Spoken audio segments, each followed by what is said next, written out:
अस्सलाम वालेकुम नाज़रीन। सुप्रीम कोर्ट का आज एक फ़ैसला आया, उसमें इमरान खान साहब ने कुछ नैब की अमेंडमेंट्स को चैलेंज किया था जो पीडीएम गवर्नमेंट ने अपने दौर में जो है वो पार्लियामेंट से पास करवाई थी। तो जाते जाते जो चीफ़ जस्टिस हैं उमर अता बंदियाल साहब, उन्होंने एक फ़ैसला दिया और उस फ़ैसले के ज़रिए ये हुक्म दिया कि उसकी जो कुछ शिकें हैं जो चैलेंज की गई थी वो बिल्कुल ठीक हैं और उनको वापस किया जाए। उन्होंने स्ट्राइक डाउन किया उन शिकों को। और इसके बाद जो मामला उठता है और जो सामने आया है वो ये है कि जो भी केसेस इन अमेंडमेंट्स की वजह से बंद हुए थे, बेसिकली ये मामला कुछ ऐसे था कि जब ये अमेंडमेंट्स की गई तो नैब कोर्ट की जो जुरिस्डिक्शन है वो उन केसेस के लिए ख़त्म हो गई जिनमें 500 मिलियन यानी कि 50 करोड़ से कम मालियत के जो भी मामला थे वो नैब कोर्ट से वापस चले गए। और वो उन्होंने जो भी इंक्वायरीज, जो भी जिस स्टेज पे भी जो केसेस थे, चाहे वो नैब के पास थे या नैब कोर्ट्स में थे, वो रिटर्न हो गए थे। उसमें बड़े बड़े लोगों के नाम शामिल हैं, लेकिन जो मेरे ख्याल में आज के हिसाब से सबसे अहम नाम है वो प्राइम मिनिस्टर जो केयर टेकर हैं अनवारुल हक काकड़ साहब, उनका नाम है। ये जो नाम सामने आया है, ये नैब की एक जो रिपोर्ट है सुप्रीम कोर्ट में जो इन्होंने जमा करवाई थी पिछले दिनों, जब सुप्रीम कोर्ट ने इनसे मांगा कि बताएं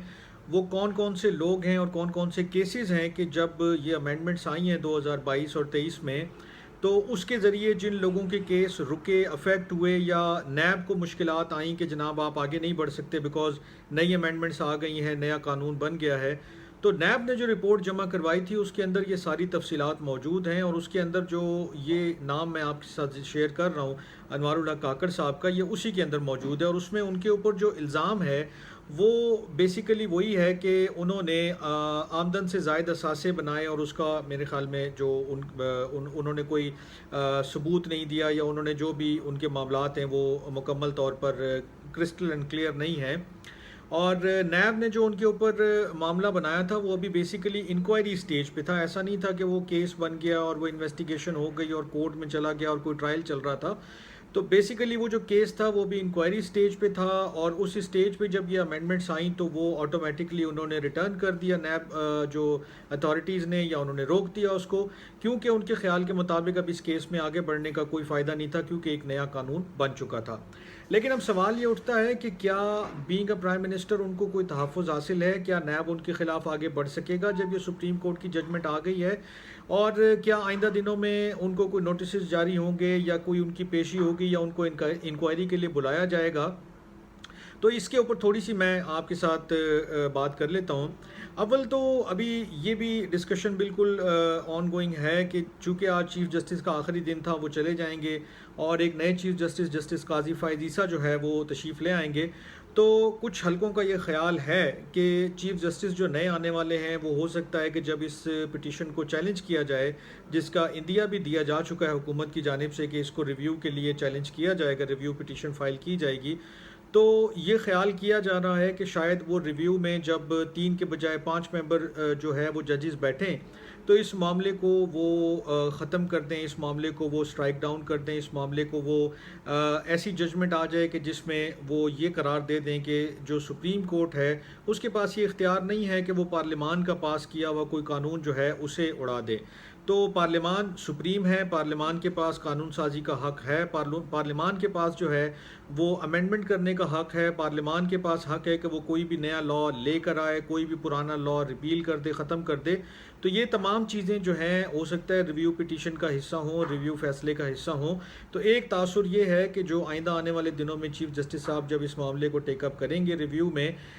या वो अपने आने के बाद जो अपनी अप्रोच उनकी है वो सामने आएगी और प्रैक्टिस एंड प्रोसीजर जो एक कानून पास हुआ था उस हवाले से भी वो फैसला देते हैं, तो गुमान ये है कि वो इन मामलात को शायद ज़्यादा आगे ना ये पढ़ पाएँ और ये यहीं पर ही ख़त्म हो जाएं या दब जाएं दोबारा से मामलात। अब जो मैं आपके साथ जो इसका थोड़ा सा वो शेयर कर लूँ कि जो नैब ने बेसिकली जो इंक्वायरी थी वो क्या थी। उन्होंने कहा जी कि इंक्वायरी स्टेज पर ये था मामला और इनके अंदर जो एलिगेशंस थी against the incumbent prime minister Anwarul Haq Kakar साहब, वो ये थी कि corruption and corrupt practices by accumulating assets beyond known sources of income.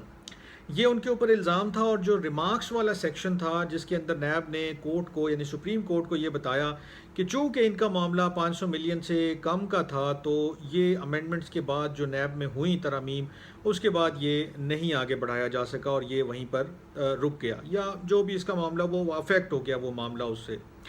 इसी तरह जो इसमें बड़े नाम सामने आए हैं, ये जो नैब की रिपोर्ट है इसको मैंने काफ़ी डिटेल में भी देखा और इसमें से जो सारे नाम वगैरह सामने आए वो मैं आपके साथ पढ़ देता हूँ। इसमें प्राइम मिनिस्टर काकड़ के अलावा जो फॉर्मर प्राइम मिनिस्टर हैं नवाज शरीफ साहब, आसिफ अली जरदारी साहब जो साबिक सदर हैं, JUIF के जो चीफ़ हैं अमीर हैं मौलाना फजलुर रहमान साहब, उनका नाम भी मौजूद है, मरीम नवाज़ साहिबा, फरियाल तालपुर साहिबा जो जरदारी साहब की बहन हैं, इसहाक डार जो फॉर्मर फाइनेंस मिनिस्टर हैं, ख्वाजा साद रफ़ीक, राना सनाउल्लाह और ख्वाजा आसिफ साहब,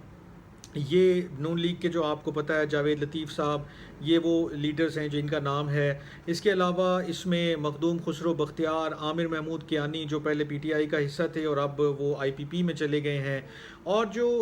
जो पब्लिक अकाउंट्स कमेटी के चेयरमैन हैं जिन्होंने थ्रू आउट द ईयर जब वो पब्लिक अकाउंट्स कमेटी को हेड करते थे वो बड़ा दबंग तरीके से जो है वो लगे रहते थे कि जनाब करप्शन ये करप्शन वो और ऐसा नहीं होना चाहिए और वैसा नहीं होना चाहिए। इस रिपोर्ट में उनका भी नाम शामिल है कि उनको भी ये जो नैब अमेंडमेंट्स हुई थी उससे फ़ायदा पहुंचा क्योंकि उनके खिलाफ भी जो मामला था वो 500 मिलियन से कम का था, इसलिए वो इंक्वायरी या उनका जो भी मामला था इन्वेस्टिगेशन या ट्रायल वो आगे नहीं बढ़ सका। इसमें नवाब सनाउल्लाह ज़हरी साहब का नाम शामिल है, डॉक्टर अब्दुल मालिक बलोच हैं, बरजीज़ ताहिर PMLN के, नवाब अली वसान, शर्जील इनाम मेमन पीपल्स पार्टी के,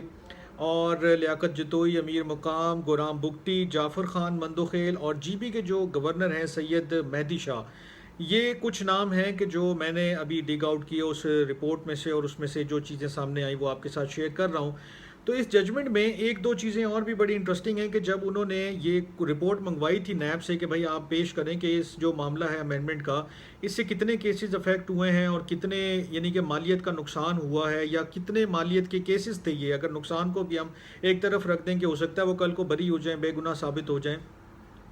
तो इसमें जो जो स्ट्राइकिंग चीज़ थी वो ये थी कि तकरीबन 598 केसेस जो हैं कुल मिला के वो नैब के जो हैं नैब के जो वो केसेस हैं वो अफेक्ट हुए थे इन तमाम अमेंडमेंट्स के बाद। और इसमें जो तकरीबन आप जो फिगर हमारे सामने आया है वो है तकरीबन 35 केसेस का। ये जो 35 केसेस हैं या रेफरेंसेस हैं या इंक्वायरीज़ हैं या जो भी आप इन्वेस्टिगेशंस हैं उनको कह लें, ये वो हैं कि जो पब्लिक ऑफिस होल्डर्स के अगेंस्ट थी और इनको बंद करने से तकरीबन 150 बिलियन रुपीस जो हैं वो इन तमाम केसेस में जो है वो शामिल थे या उनका मामला आगे नहीं बढ़ सका। तो ये बड़ा अमाउंट है, 150 अरब रुपए अगर कहीं अटके हुए हैं और उनके ऊपर कोई इंक्वायरी भी नहीं हो रही, चूँकि वो नैब नहीं कर सकती तो कोई और भी उसको पता नहीं कैसे देखेगा या नहीं देखेगा। तो ये मामला दोबारा से रिवाइव हुआ है, लेकिन देखना ये है कि ये कब तक रिवाइव रहता है क्योंकि नए चीफ जस्टिस साहब आ गए, उनकी अपनी अप्रोच होगी, उनके अपना एक स्टाइल ऑफ वर्किंग होगा, उनकी अपनी कुछ गाइडलाइंस होंगी, वो किन चीज़ों को प्रायोरिटाइज़ करते हैं। जैसे हमें माजी में पता है कि वो पार्लियामान को सुप्रीम समझते हैं, वो पार्लियामान भी गए थे जब बाकी लोग नहीं गए थे, जजेस को इनवाइट किया गया था पिछली गवर्नमेंट के दौर में, क्योंकि उन्होंने कोई सियासी बात वहाँ मतलब सियासी मुद्दा लेकर नहीं गए थे, उन्होंने पार्लियामान और कॉन्स्टिट्यूशन और इन्हीं सब चीज़ों पर बात की थी। लेकिन उनका व्यू बड़ा क्लियर है कि पार्लियामान जो है वो सुप्रीम फोरम है और उसी को सुप्रीम रहना चाहिए। तो ऐसा लगता है कि आइंदा आने वाले दिनों में कुछ ना कुछ जो है शायद चीज़ें रिवर्सल की तरफ ही जाएंगी। अब इसमें एक दो एस्पेक्ट और थे कि कुछ लोगों का ये ख्याल था कि खान साहब जेल में हैं मगर उनकी पिटीशन चलती रही और बिल आखिर जाते जाते जो चीफ़ जस्टिस ऑफ पाकिस्तान हैं उमर अता बंदयाल साहब, उन्होंने ऐसा फ़ैसला दिया है कि इमरान खान साहब ने जेल में रहकर भी जो अपने मुखालफिन हैं, सियासी मुखालफिन, उनके लिए टफ़ टाइम कर दिया है या बुरा वक्त जो है वो लेकर आ गए हैं। क्योंकि अगर ये इंक्वायरीज़ दोबारा खुलती हैं, ये इन्वेस्टिगेशंस दोबारा होती हैं तो बशमूल प्राइम मिनिस्टर अनवारुल हक काकड़ या दीगर जो माजी के प्राइम मिनिस्टर हैं, फेडरल मिनिस्टर्स हैं, बड़े बड़े जो आप कह लें बिग विग्स हैं,